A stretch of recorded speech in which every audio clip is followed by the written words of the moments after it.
I'm Mark Lack. This is Business Rockstars. We're here to inspire, inform, and connect a community of entrepreneurs.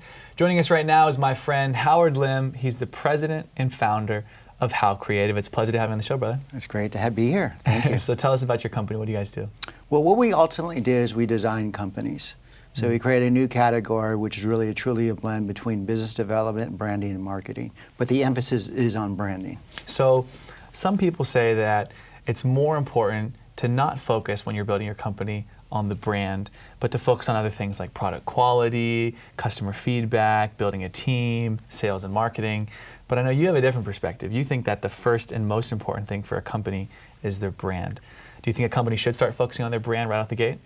I think that the first thing you should focus on is really the idea behind the business, and then really get clarity about who is your target audience. Because a big part of branding is really getting into the minds and heart of the consumer. And if you're not clear on that, you really won't be able to have a business that's fruitful, sustainable, and scalable. So how did you get into branding? What does your journey and your process look like that led you to being one of the top branding experts? So it started actually literally when I was 5 years old. The first time I ever finger painted, I knew exactly what I wanted to do, which was to create. And so I just set my energy in building and creating things. So I got really acknowledged through all my schools, through even grade school, of like really designing the scheduling of the show for teachers, invites, and so forth. And so it kind of just grew from there. And then I ended up going to two schools, primarily one at Cal Poly in San Luis Obispo. And I studied multiple subjects, but ended up with a Bachelor of Science in Applied Art and Design. And then I ended up going to Art Center of Design in Pasadena. And what I really ended up doing was blending two worlds together, because I started before the digital revolution.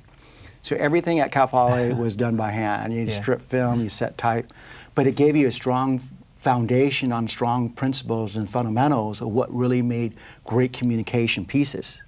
So I saw the opportunity of really getting things to work out of a computer, such as film and animation, and I ended up creating a team of people that were really willing to take the risks and look at the opportunities and design and build things that had never been created before.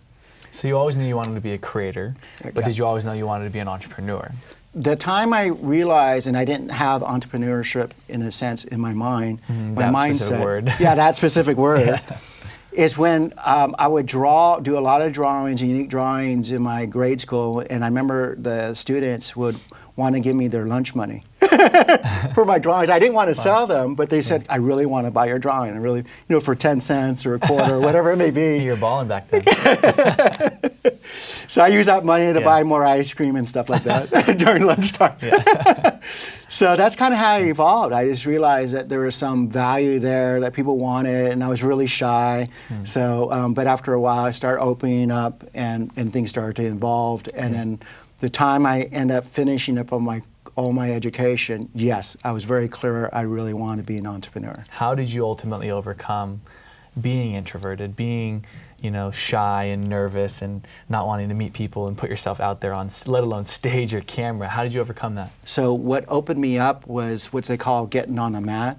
When you get in the mat, you get in front of everybody, and everybody starts to give you feedback of what you can't see that they could see as far as the potential of your business. Like having a coach in a sense. Exactly. So getting in front of everybody and expressing what I was up to, what the challenges were, and then what are the opportunities, that's what started to get me comfortable in getting in front of people. And then after that, I got invited to be a speaker from one event to the next, and so it's been 25 years since then, but I've been speaking quite a bit. So that was the first key piece to get me in front of people. I'm curious from your perspective as a branding expert, what you feel like are the 3 traits every beginning entrepreneur in their first, second, or third year must know when they're getting started in business? They must know how to differentiate. If they're not differentiating... I knew they'd be related to branding. Of course. Yeah, of course. So differentiate. Differentiate, because there's more products and services in the space than ever before. And if you don't know how to differentiate, you'll end up as a commodity. So now you're going to be based on price rather than value. Because that's number one.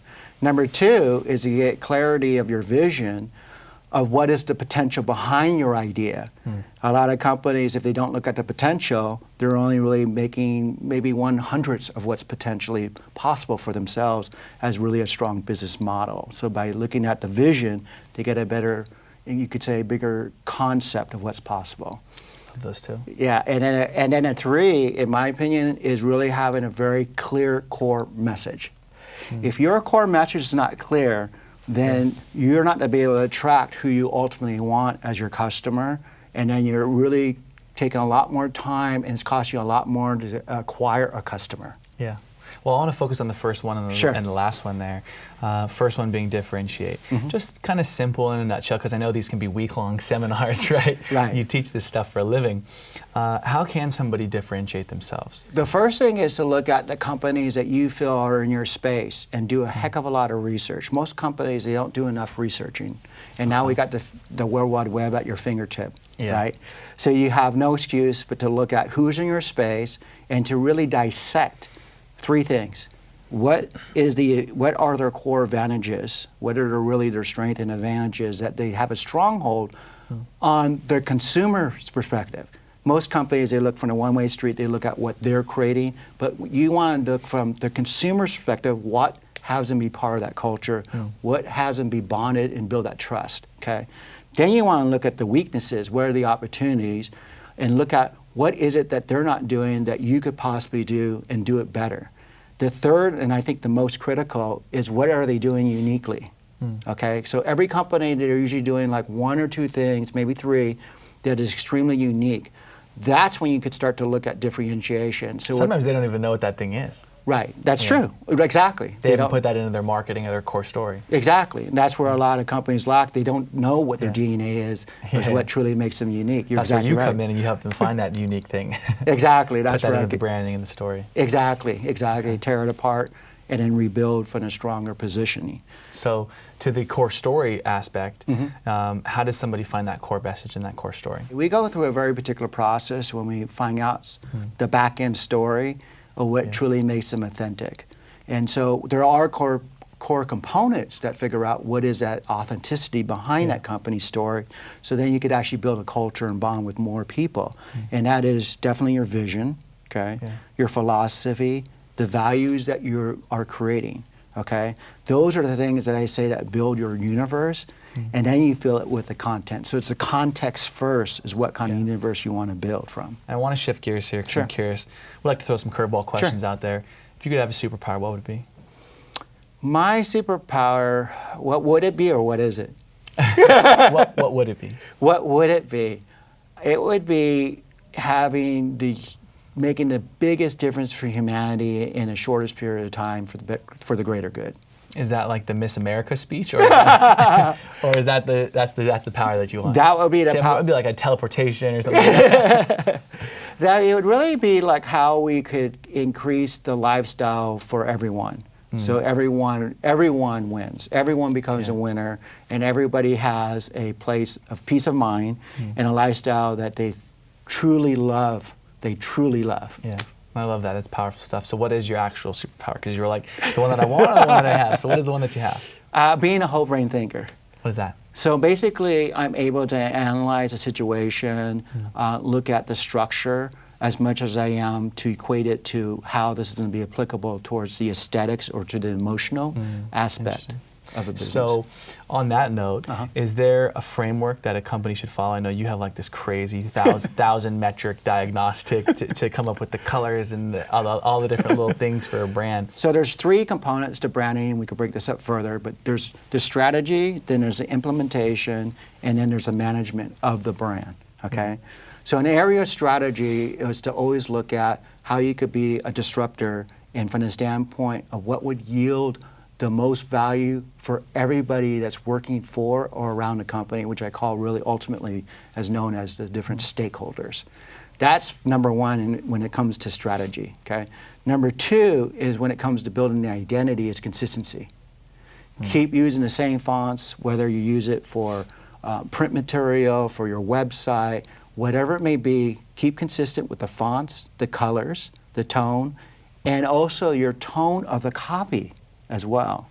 And also the images that you use making sure that the tone of the images has a consistency to it. Reminds me of branding, very similar to marketing in the sense, and I actually want you to define the difference for us. What is the difference between marketing and branding?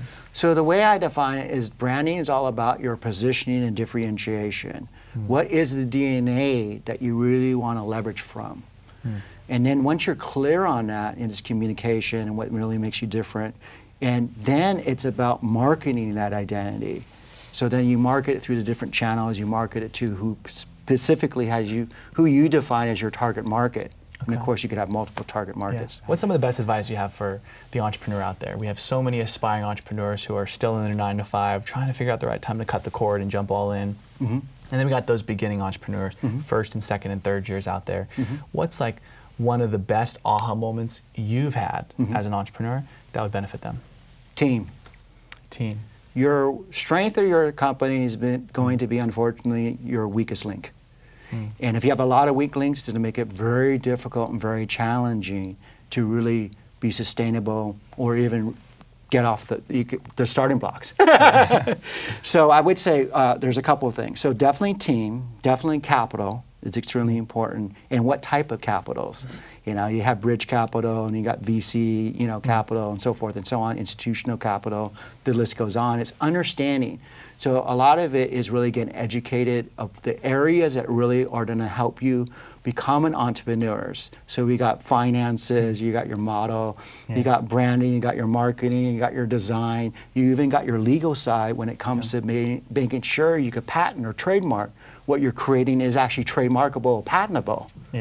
And even, quite honestly, is the business structure. Should you be creating a C corporation, an S corporation, LLC corporation? So education, to educate yourself as much as possible, and then build the right team of people that have been there before. So that will save you a lot of time and money in the long haul. Well, and it's fantastic advice because a lot of people struggle on the team part. They come up with limiting beliefs, and reminds me of an old saying, if you want to go fast, go alone. If you want to go far, go with a team. Exactly. Howard, it was a pleasure having you on the show, brother. It was a pleasure. Appreciate you having you on. Thank you for being I'm Mark Lack. here. This is Business Rockstars, connecting a community of entrepreneurs. You can join us on Facebook, Twitter, and online at businessrockstars.com.